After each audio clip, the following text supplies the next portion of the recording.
Hello बच्चों, आज हम पढ़ेंगे हिंदी में कक्षा 5वीं का पाठ नंबर 4 हॉकी का जादूगर। तो चलिए इसे हम शुरू करते हैं। हॉकी का मैदान ध्यानचंद सेंटर फॉरवर्ड जगह पर खेल रहे थे। इस स्थान पर खेलने वाला खिलाड़ी अग्रिम पंक्ति का मध्य वह प्रमुख होता है। सबकी नजर गोल पोस्ट पर थी। गोल करने के लिए ध्यानचंद बिजली की गति से आगे बढ़े। उन्होंने जोरदार स्कूप किया। गेंद उठाने की इस कला में उनका जवाब न था, लेकिन यह क्या गोल न हुआ।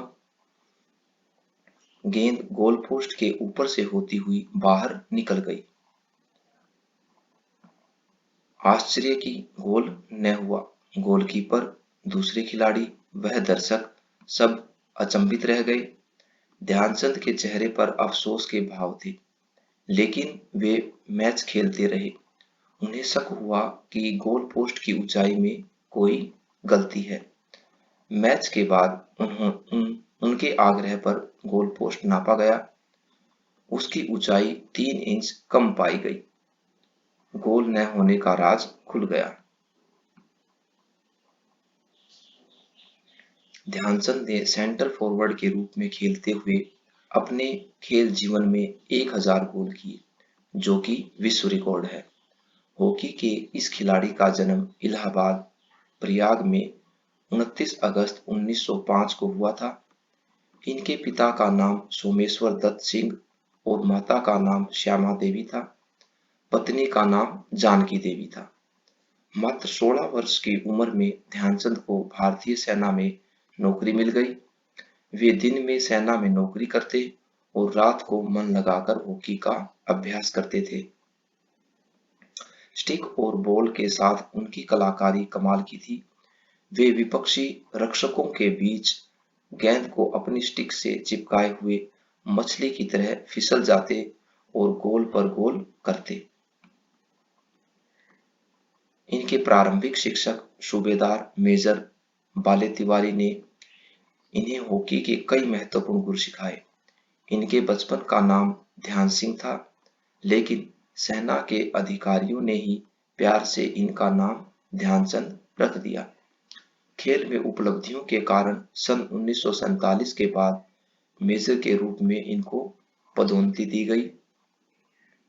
सन 1936 के बर्लिन ओलंपिक में ध्यानचंद की कप्तानी में भारतीय हॉकी टीम ने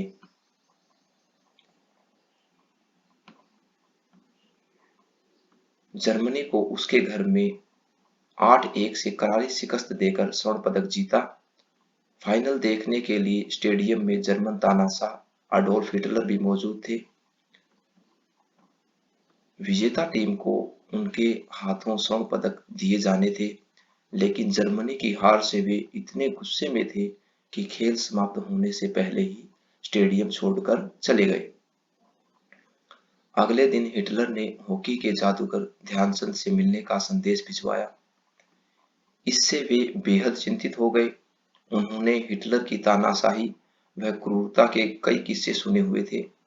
अगली सुबह जब ध्यानचंद हिटलर से मिलने पहुंचे, तो जर्मन तानाशाह ने बेहद गर्मजोशी से उनका स्वागत किया। बातचीत के दौरान हिटलर ने उनके सामने जर्मन फौज में बड़े पद का प्रस्ताव दिया, लेकिन हमारे दद्दा ने अपने देश प्रेम के कारण यह प्रस्ताव विनम्रतापूर्वक ठुकरा दिया। ध्यानचंद खेलते समय अपने अनुशासन और धैर्य के कारण भी प्रसिद्ध थे। सन 1933 के आर्मी कप में विरोधी टीम के सेंटर हाफ खिलाड़ी ने खेल में पिछड़ने पर आपा खो दिया। वह ध्यानचंद के सिर पर हॉकी स्टिक दे मारी। घायल ध्यानचंद ने मैदान के बाहर जाकर घाव पर पट्टी करवाई। वह खेल भावना का परिचय देते हुए पुनः मैदान में उतरे। तत्पश्चात विपक्षी टीम पर ताबड़तोड़ 6 गोल करके खेल के उच्च कौशल से अपना बदला लिया। अपने परिवार और खेल प्रेमियों के बीच ध्यानचंद दद्दा के नाम से प्रसिद्ध थे। विदेशों में भी वे अत्यंत लोकप्रिय थे। क्रिकेट के भगवान कहे जाने वाले ऑस्ट्रेलियाई बल्लेबाज डॉन ब्रैडमैन ने एक बार कहा था, मिस्टर ध्यानचंद,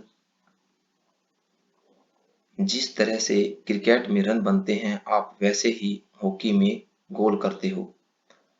ऑस्ट्रियाई मानते हैं कि ध्यानचंद देवी प्रतिमा के धनी थे, क्योंकि दो हाथों से इतने गोल संभव नहीं है। ऑस्ट्रिया की राजधानी वियना के एक क्लब ने में ध्यानचंद की 4 हाथ वाली मूर्ति स्थापित की गई है, जिसमें उनके चारों हाथों में हॉकी स्टिक है।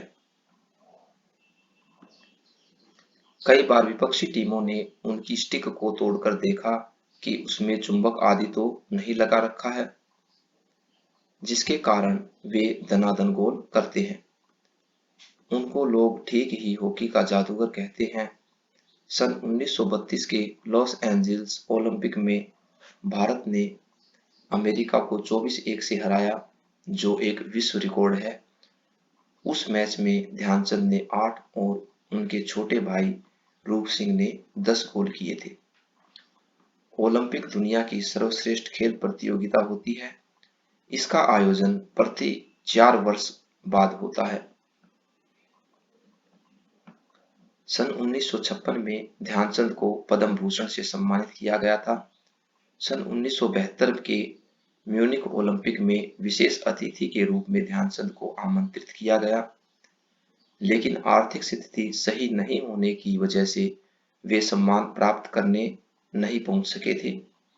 भारत सरकार ने ध्यानचंद के सम्मान में डाक टिकट भी जारी किया है।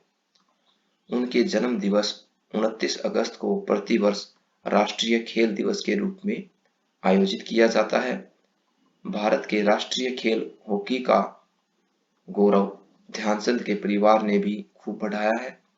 उनके पुत्र अशोक कुमार ने सन 1975 के विश्व कप में गोल करके भारत को हॉकी में विश्व विजेता बनाया था।